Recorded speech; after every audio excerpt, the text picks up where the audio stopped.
Welcome to the Middle Ages, a period of great transformation and growth from 1066 to 1550. Today, we'll explore the fascinating world of urban life during this era, where cities thrived, populations surged, and society evolved in remarkable ways. Our journey begins with the rise of towns and cities.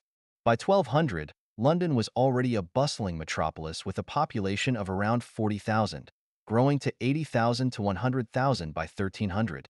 This rapid growth wasn't just due to natural population increases, but also significant immigration, especially following the mid-14th century plagues. Medieval architecture tells us a lot about the era's urban development. By the 13th century, London saw a shift from earth-fast construction to timber framing. Stone became the material of choice for grander buildings, sourced from the southeast of England. After 1212, thatched roofs were replaced with tiles or shingles due to fire hazards. Homes evolved too. Ordinary houses had beaten earth floors covered with straw, while higher status buildings featured wooden floors and sometimes even decorated tiles, like those seen in Westminster Abbey. These homes often had multiple rooms, a sign of increasing wealth and comfort among the urban population. Public spaces also played a crucial role in medieval urban life.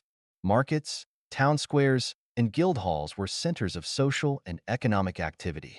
The design and layout of these spaces reflected the needs of the community, providing places for trade, gatherings, and public announcements. Education and literacy saw significant advancements during this period. The establishment of universities and the spread of monastic schools contributed to a more educated urban populace. Libraries and scriptoria became vital centers for the preservation and dissemination of knowledge. Religious life was deeply intertwined with urban development. Churches and cathedrals were not only places of worship, but also architectural masterpieces that symbolized the city's prosperity and faith. The construction of these grand structures required skilled labor and significant financial resources, often provided by wealthy patrons and the community. Let's delve deeper into the architectural marvels, public spaces, and societal changes that marked this period, setting the stage for a vibrant and dynamic urban life in the Middle Ages. Trade and commerce were vital to urban life. Leadenhall Market, established in 1493, was a model of its kind, reflecting the increasing volume and sophistication of trade. This purpose-built structure included an open courtyard for day-to-day items and upper stories for storing grain. Markets like these were not just places of trade, but also social hubs where people met and exchanged news. Medieval cities also understood the importance of public health. Hospitals like St. Bartholomew's were established, and elaborate water systems ensured clean water. Excavations at sites like Number 1 Poultry in London revealed sophisticated water supply systems dating back to the 13th century. Public baths and latrines were also common, reflecting a growing concern for hygiene and public health. Guilds and merchant organizations played a crucial role in maintaining trade standards and economic stability. These organizations regulated trade practices, provided training, and supported members through various economic challenges. Their role was essential in the flourishing trade culture of medieval cities. The layout and design of medieval markets were carefully planned to maximize efficiency and accessibility.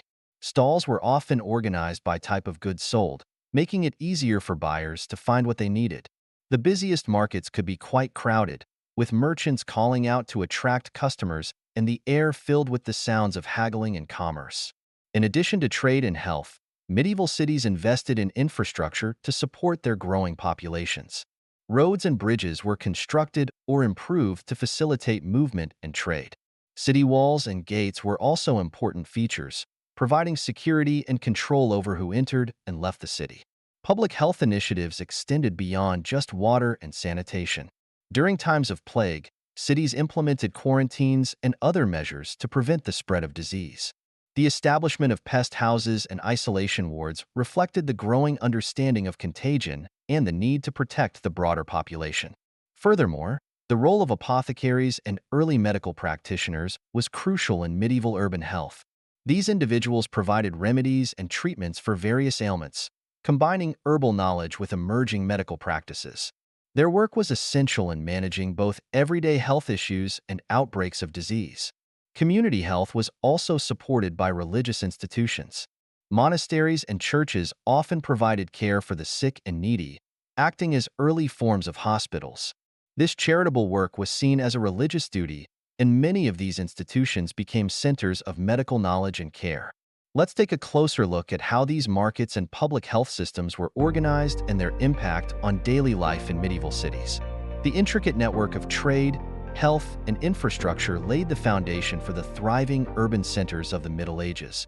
Of course, the Black Death of 1348 to 49 had a profound impact. This devastating plague wiped out up to one-third of the population. Despite the horror, Londoners managed to maintain social order. The organized burials at East Smithfield are a testament to their resilience. The pandemic also led to significant social and economic changes, including labor shortages that improved the bargaining power of peasants and workers. Economic life continued to thrive. Guilds and merchant organizations played a crucial role in the recovery and growth of cities post-Black Death. London, with its wealth and status as a major port, quickly bounced back and even exceeded pre-plague wealth levels by the 15th century. These guilds regulated trades, provided training, and ensured quality, contributing to the vibrant urban economy.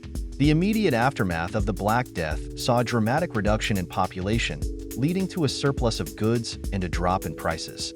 This shift allowed surviving workers to demand higher wages and better working conditions, fundamentally altering the economic landscape.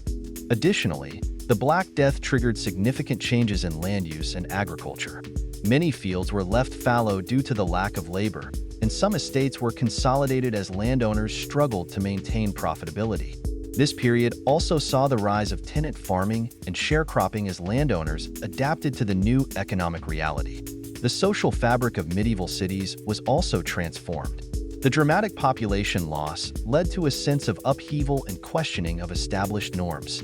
This period saw increased social mobility, as survivors were able to take advantage of new opportunities in the labor market. Public health measures became more sophisticated in response to the plague.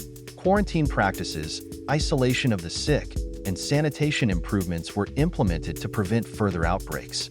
The experience of the Black Death highlighted the importance of public health and the need for organized responses to health crises. The cultural impact of the Black Death was profound. Art and literature from this period often reflect themes of mortality and the fragility of life. The Dance of Death, a popular motif in medieval art, symbolizes the indiscriminate nature of death, bringing people of all social classes together in a macabre dance. Let's explore more about how the Black Death reshaped medieval society and economy, and how cities managed to bounce back from such devastation. Archaeology has been instrumental in uncovering the secrets of medieval urban life. Excavations in cities like York and London have provided invaluable insights into the everyday lives of medieval people. For instance, the Viking dig in York revealed layers of urban development and changes in city layouts over time. Artifacts such as pottery, tools, and personal items offer a glimpse into the daily lives and cultural practices of the era. The grandeur of buildings like York Minster reminds us of the architectural achievements of the Middle Ages. These structures weren't just places of worship, but also symbols of the city's prosperity and the people's faith. The craftsmanship and artistry involved in building such monuments are still admired today. While much of medieval London was lost to the Great Fire of 1666 and the Blitz, the spirit of the Middle Ages still lingers. The medieval attitude of enterprise and resilience can still be seen in the modern city's bustling markets and financial districts. Modern urban planning and architecture owe much to the innovations and developments of the medieval period. Urban life in the Middle Ages was complex and dynamic, shaped by growth, trade, architecture, and resilience in the face of adversity. From the rise of timber-framed houses to the bustling markets and the devastating impact of the Black Death, the story of medieval cities is a testament to human ingenuity and endurance. In addition to grand buildings, everyday homes and public structures tell the story of medieval urban development. Streets and alleyways were often narrow and winding, reflecting the organic growth of cities over time. Public buildings like guild halls, marketplaces, and town halls were central to urban life, serving as hubs of economic and social activity. The use of space in medieval cities was also significant. Open spaces such as town squares and marketplaces provided areas for trade, social gatherings, and public events. These spaces were carefully planned to accommodate the needs of a growing urban population and to facilitate the flow of goods and people. Moreover, medieval urban centers were characterized by a mix of residential, commercial, and industrial areas. Workshops and artisan quarters were often located close to marketplaces, allowing for easy access to raw materials and customers. This integration of different functions within the urban environment contributed to the vibrancy and efficiency of medieval cities. The legacy of medieval urban planning can still be seen in modern cities. Many contemporary urban centers retain elements of their medieval past, from street layouts to building designs. The principles of compact, mixed-use development that were pioneered in the Middle Ages continue to influence urban planning today. Thank you for joining us on this journey through medieval urban life. Don't forget to like, share, and subscribe for more fascinating insights into history. See you next time.